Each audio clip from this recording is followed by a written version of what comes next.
Back to another album review. It's my first review in nearly 6 months, and I felt that would be a good time to resume the reviews. I'm not going to do the reviews all the time, but I will do them every once in a while. Anyways, we're going to be talking about The Kingdom from Bush. This is Bush's 8th studio album. I've been wanting to review this album for a while. And now I got it. Before I go on, I'd like to mention that this is the first studio album from Bush that doesn't feature Robin Goodrich, who left the band in 2019. Shortly after his departure is when Nick Hughes stepped in and became Bush's new drummer. However, he only plays drums on 2 songs from this album. Those 2 songs are The Kingdom and Flowers on a Grave. More on those songs later. The rest of the songs had Gil Sharon on drums. If you didn't know, Gil Sharon used to be the drummer for Marilyn Manson. Yeah, he and Tyler Bates actually also worked with Jerry Cantrell, but that's a different story. Now, this album was recorded in 2019 in Los Angeles, but I don't know what studio it was recorded at. The album was produced by Tyler Bates, who happens to be my all-time favorite composer. He actually helped Gavin Rossdale to write the lyrics for some of the songs, most notably Bullet Holes. More on that later. And what's interesting to know is that Tyler Bates was actually the lead guitarist for Marilyn Manson at one time. Whereas I think it's really awesome to see him working with Bush. I saw that Gavin Rossdale was also credited as a producer. However, not every song on this album was produced by Tyler Bates. In fact, the only 2 songs that he didn't produce were Flowers on a Grave and The Kingdom.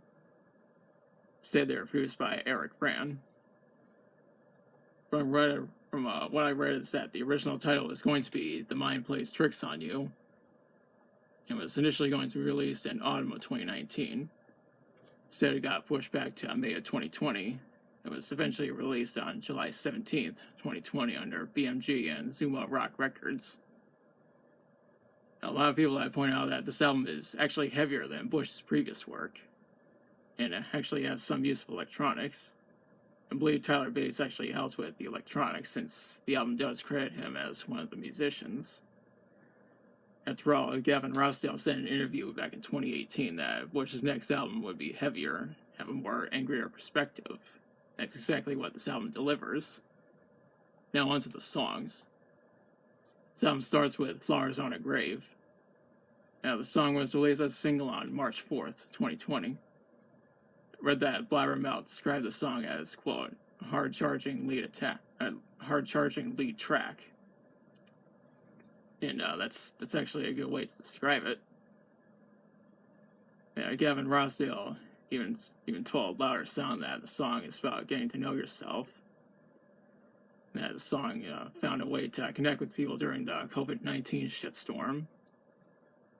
And there's actually a music video for the song, and I'm going to link it in the description. It's also the first Bush music video to feature Nick Hughes on drums. First, I think this is an awesome song, really sets the tone for this album. Also, my dad has been playing this song on his radio show. The next song is called The Kingdom, which obviously shares the same name as the album. Just listening to the song, you can hear how heavy it sounds. There's also a lyric video for the song, and I'll post that in the description. Or at least I'll post the link. The video itself shows footage from the Black Lives Matter protest from several months ago. Of course, it only shows footage of the peaceful protesters with their signs and walking in the streets. And now, the 3rd song on this album is called Bullet Holes, which was released as a single on May 17th, 2019. This is also the same day John Wick Chapter 3, Parabellum, was released. This actually makes sense because this song was played at the very end of the movie. Of course, I'm a huge fan of the John Wick movies. I think it's really awesome that they brought in Bush to do an original song for the film. Yeah, the lyrics were written by both Gavin Rossdale and Tyler Bates. Tyler also plays the bass guitar on the song, while Gil Sharon is on drums. You can see them in the music video, and I'll post a link to that in the description. Video also has clips from John Wick Chapter 3. Now, speaking of which, Gavin actually showed up to the premiere of John Wick Chapter 3, and was even photographed alongside Keanu Reeves. I actually think it's really awesome seeing one of my favorite actors standing alongside one of my favorite musicians. I also like to remind you that Bush played the song when I saw them in Tampa last year, and I brought this up in my review of the Live in Tampa album. And I've seen that people have actually compared the song to Bullet in the Blue Sky, by U2, even though I've never actually heard that song. One more thing I'd like to mention is that a friend of mine said this song is tied with This Is War as his favorite Bush song. And it's one of my personal favorites as well. I also think that this is the best and most awesome song of 2019. I actually bought the single and emailed it to my dad, and he often plays it on his radio show. After that is Ghost in the Machine, which is a pretty memorable song. My dad recently added this song to his show. Blood River comes after that, and this song really shows how heavy this album can get. I even go as far as to call this one of my favorite songs on this album. My dad liked this song so much that he also added this song to his radio show. And he was actually playing the song this morning. Quicksand is after that, and again touches upon hard rock. The song was actually released as a single on October 2nd, along with Blood River. It was followed up by Ascend in the Clowns. From what I heard is that this song is about the Chronicles feeling misunderstood. Or at least it chronicles the feelings of being misunderstood. My dad also added this song to his radio show. After that is Undone, which has more of a slower pace to it. It even features the phrase, the mind plays tricks on you in the lyrics, which I already mentioned is what this album was originally going to be titled. Our Time Will Come comes after that. Read that Gavin actually said in an interview with Louder Sound that he described this song as, quote, looking through anything bleak in your life and realizing that amazing things are happening, amazing things will come. It's actually a good way to describe this song, and it's actually my favorite song from the album. The next song is called Crossroads, which I heard is about making decisions in your life. The song in particular has a faster pace to it. Words Are Not Impediments is next, and the song is more downbeat.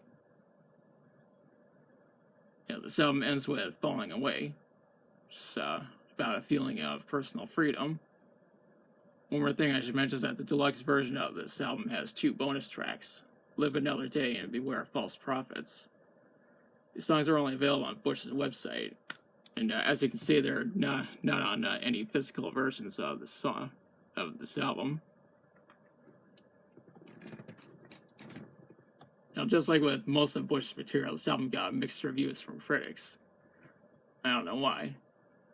However, American Songwriter and Entertainment Focus actually like this album, so at least they understand. Overall, this is a great album. Hell, I even go as far as to call it one of the best albums of the year. It's not the best. I really like how heavy this album sounds, and the fact that Tyler Bates actually worked as a producer. When Tyler Bates is involved with a project like this, then you know you're in for something special. I highly recommend this album, especially if you're a Bush fan like myself. This may not be Bush's best work, but it's definitely worth listening to. Now's the part where I question you. Have you listened to this album? If so, what do you think of it? What's your favorite song from it? Let me know in the comments. If you like the video, be sure to like, share, and subscribe. Be sure to hit the notification bell to notify future uploads. Thanks for watching, and I'll be back soon with another video.